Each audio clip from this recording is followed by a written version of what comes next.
Olá, meus amigos no Brasil e em todos os lugares onde chega este noticiário. Novamente com vocês, Marcos Iskind, falando da linda e florida Holon, hoje, dia 26 de junho de 2023, dia 8 de Tammuz de 5.783. E antes de começarmos, você que ainda não se inscreveu no canal, faça-o agora, acione o sininho e aí você receberá todas as nossas gravações, tão logo elas sejam colocadas no YouTube. Se você também tem interesse nos assuntos sobre os quais eu escrevo em forma de artigos ou cartas, você pode se inscrever de duas formas para recebê-los. Pelo Facebook, entre em Postagens de Marcos L. Suskind. Se escreve meu sobrenome Susskind. Se você preferir receber pelo WhatsApp, procure o grupo Publicações de Marcos L. Suskind. E, sem mais delongas, vamos então ao noticiário de hoje. Manchetes. Estaremos a caminho de mais um passo histórico na nossa relação com a população de Gaza? Novo levantamento de opinião pública reforça a liderança de Benny Gantz. 3 funcionários da ONU presos por tráfico de cocaína. Em nova investida, governo tenta reduzir a importância da Ordem dos Advogados de Israel. E o interrogatório de testemunha-chave no processo de Benjamin Netanyahu pode trazer complicações a ele. Ao que parece, residentes de Gaza poderão voar para o exterior através de um aeroporto em Israel. O sistema de segurança israelense analisa autorizar moradores da faixa de Gaza a voar a partir do aeroporto de Ramon, ao lado de Eilat, ao invés de fazer como hoje, que tem que sair de Gaza, atravessar Israel e a Cisjordânia, cruzar a ponte Allenby e chegar a Amman, na Jordânia, para então voarem. O que se estuda é permitir aos passageiros, sob certas restrições, embarcar direto de Israel. Um projeto piloto está sendo testado e, provavelmente, entrará em vigor já no mês de julho.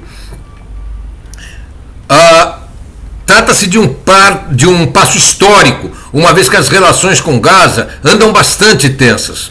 Aparentemente, inicialmente poderão usufruir dessa facilidade os residentes de Gaza com mais de 35 anos, que deverão partir do posto fronteiriço de Erez, que separa a faixa de Gaza com Israel, em ônibus que os levarão diretamente ao aeroporto de Ramon, no Negev. Já há cerca de um ano, fomos informados que palestinos da Judéia e Samária poderiam voar do mesmo aeroporto de Ramon. Esse significativo avanço foi possível graças à iniciativa do general de brigada Hassan Alian, responsável pelo comando militar na Cisjordânia. O general do exército de Israel, Hassan Alian, é um árabe de etnia drusa que comanda uma das áreas mais sensíveis do país e que viu, nesse gesto de boa vontade, um meio de simplificar a vida da população palestina e criar pontes de entendimento. Ao estender esse privilégio aos cidadãos de Gaza, Israel dá um segundo passo importante em apenas um mês, uma vez que foi anunciado há cerca de um mês que Israel estaria disposto a ajudar os palestinos a explorar gás no mar frente à faixa de Gaza. Israel tenta com isso melhorar a situação energética e econômica em Gaza, mas o projeto não será fácil.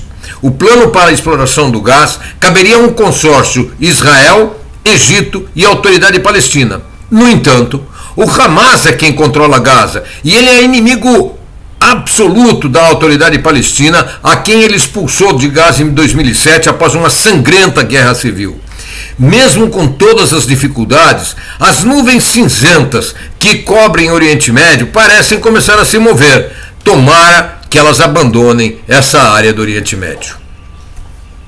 Há algumas horas, o canal 12 da TV israelense trouxe o resultado da mais nova pesquisa de opinião pública a respeito de eleições. Caso elas fossem realizadas hoje, o maior partido no parlamento seria a Machaneh Mamlachtit de Benny Gantz. As más notícias para Netanyahu não param por aí. Perguntados quem seria o político mais indicado para ser primeiro-ministro, Benny Gantz segue na liderança e essa liderança aumentou percentualmente. Hoje, Benny Gantz tem 39% das preferências, enquanto Bibi Netanyahu tem 35%. A diferença entre ambos se alterou da pesquisa anterior, que era de 1%, para 4% a favor de Benny Gantz. Dois partidos tradicionais de Israel ficam fora do parlamento e isto continua conforme os levantamentos anteriores. Ficariam fora do parlamento o outrora poderosíssimo Partido Trabalhista de Ben-Gurion, Golda Meir, Abba Eban, Moshe Dayan e Yitzhak Rabin, que não ultrapassaria um índice de 3,25% dos votos, que é o mínimo para um partido ter representação parlamentar. O outro partido que não ultrapassaria é o Balad, partido árabe de extrema esquerda, que saiu da Lista Árabe Unida. A Lista Árabe Unida era uma coligação de 4 partidos árabes que disputavam as eleições em lista única.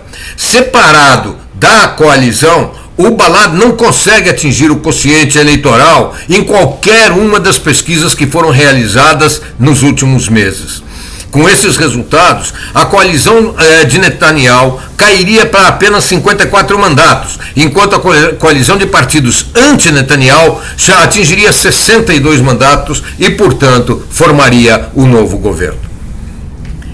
Notícia grave. 3 funcionários da ONU que servem na fronteira com a Síria voltavam de uma viagem ao exterior pela ponte Allenby, que separa Israel da Jordânia. Ao passarem pelo posto fronteiriço, traziam vidros de perfume que atraíram a atenção das autoridades. Cães farejadores indicaram drogas e exames toxicológicos mostraram tratar-se de cocaína líquida. Os 3 foram detidos e serão interrogados hoje. A vigilância de fronteira vem sendo muito eficiente na identificação de contrabando de drogas. Essa apreensão de drogas das mãos dos funcionários da ONU é a 30ª apreensão de drogas desse ano, evitando a entrada de drogas em Israel num valor aproximado de $500 milhão de shekalim, algo como 700 milhões de reais. A Ordem de Advogados de Israel acaba de realizar eleições para a sua diretoria e para seu conselho. O voto para a ordem é facultativo e, historicamente, entre 22% e 26% dos advogados comparecem às urnas. Na eleição dessa semana, surpreendentemente, o índice de votantes atingiu 60%, algo absolutamente inimaginável em função do histórico. Esta imensa presença de votantes deu uma acachapante vitória a Amit Becher contra o seu principal oponente, Efe Nevo, apoiado por Bibi Netanyahu. Becher é um ferrenho opositor das reformas judiciais que o governo tenta introduzir, e ele recebeu 73% dos votos, frente a Nevo, que recebeu apenas 19%. Também o Conselho da Ordem dos Advogados teve uma vitória absoluta da oposição a Netanyahu, uma vitória esmagadora em todas as áreas do país. Conhecidos os resultados, o governo apresentou um projeto de lei para enfraquecer a Ordem dos Advogados de Israel, com uma cláusula que afastaria totalmente os representantes da ordem na comissão de seleção de juízes e também na comissão de responsáveis pela eleição dos juízes dos tribunais religiosos. Pelo novo projeto de lei, pretende-se criar, imaginem, um novo conselho responsável por admitir advogados na ordem e conceder-lhes a licença para exercer a advocacia. A ordem, da forma que existe hoje, permaneceria apenas como órgão de representação voluntário dos advogados interessados. A presidência, a diretoria e o conselho dessa nova instituição seriam, que hoje são eleitos de forma independente pelos advogados do país, teria a maioria dos seus membros indicada pela coalizão governista, um verdadeiro golpe na democracia, tanto do país como da Ordem dos Advogados. Pessoalmente, eu não acredito que a população de Israel, que é muito politizada, aceitará que um projeto antidemocrático como este possa se tornar lei. E o empresário Arnon Milchan, que é testemunha-chave no processo de Bibi Netanyahu, começou a ser interrogado ontem em Brighton, na Inglaterra. Milton está sendo interrogado lá porque está doente e impossibilitado de vir a Israel, e portanto toda a corte se deslocou à Inglaterra. Surpreendentemente, a senhora Sara Netanyahu, esposa de Bibi, também viajou à Inglaterra para estar presente ao interrogatório. O interrogatório, que começou ontem, deverá durar uma semana, do meio-dia às 6 horas da tarde, já traz algumas informações importantes. Milton informou que, ao longo dos últimos 10 anos, embora ele não tenha dados financeiros absolutamente corretos, ele estima ter doado ao casal Bibi e Sara Netanyahu algo como 600 a 700 mil shkalim, muito próximo de R$1 milhão, em presentes, principalmente camisas, charutos e champanhe. A champanhe rosada, caríssima, é a preferida de Sara Netanyahu. Segundo Milton, as primeiras champanhes e charutos foram presentes que ele trouxe numa visita ao casal. Posteriormente, o casal pediu para receber mais, e esses pedidos começaram a ser cada vez mais frequentes, mais intensos e em maior quantidade. A secretária de Milton, a Das Klein, aqui em Israel, era quem fazia as compras e fazia as entregas. Milton disse que ele jamais pensou que isso seria um problema, mas ainda assim alertou Bibi de que era importante ele saber se poderia receber presentes nesses montantes. Bibi teria respondido que consultou a assessoria do primeiro-ministro, a assessoria legal, e lhe foi dito que ele pode receber presentes de amigos em qualquer quantidade, ele não pode receber imóveis, no entanto. Milton continuou enviando os presentes. Um outro empresário, Packer, se aproximou de Milton e disse que queria chegar próximo a Bibi Netanyahu.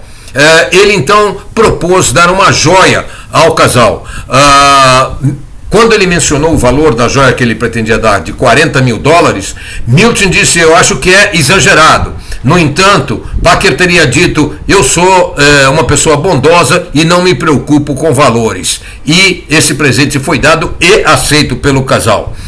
Durante o interrogatório, Sara Netanyahu tentou se comunicar visualmente com Milton, seja através de caretas, de movimentação de lábios, etc. O juiz proibiu qualquer contato visual entre os dois, proibiu Milton de escutar, perceber o que ela fala por leitura de olhos e, inclusive, não olhar para o seu rosto com as manifestações faciais que ela fazia. O processo vai continuar por bastante tempo, até sexta-feira. Como eu disse, teremos o interrogatório de Milton, e a situação de Bibi Netanyahu parece se agravar com as respostas que estão sendo dadas por Milton. Ontem à noite, uma rádio israelense entrevistou próceres do Likud para saber o que diriam disso. Ao serem perguntados se consideram ético que um primeiro-ministro receba de um empresário com interesses no país presentes de forma tão constante e em valores tão elevados, preferiram ignorar a pergunta e dizer que isso é um assunto para os juízes responderem. Quando foram perguntados se seria ético que ele próprio, político, recebesse presentes neste valor, novamente a resposta foi absolutamente fora de contexto. Ninguém nunca me ofereceu isso, portanto não saberia responder a pergunta. Enfim, político não é só no Brasil, nos Estados Unidos ou na Europa que mente. Infelizmente, aparentemente, é parte da estrutura de quem é político. Amigos, por hora, esse é o final do nosso noticiário. Nós voltaremos a nos encontrar novamente agora na quinta-feira com o Radar do Mundo Judaico. E, se Deus quiser, na próxima segunda, com um novo Notícias de Israel por Marcos L. Ziskin. Se você ainda não se inscreveu no canal, faça-o agora e acione o sininho para ser informado quando novos vídeos aparecerem. E se quiser, como eu disse antes, ter acesso às minhas publicações escritas pelo Facebook, postagens de Marcos L. Ziskin, e o meu sobrenome se escreve SUSSKIND, ou pelo WhatsApp, publicações de Marcos L. Ziskin. Um grande abraço e até quinta-feira, se Deus quiser.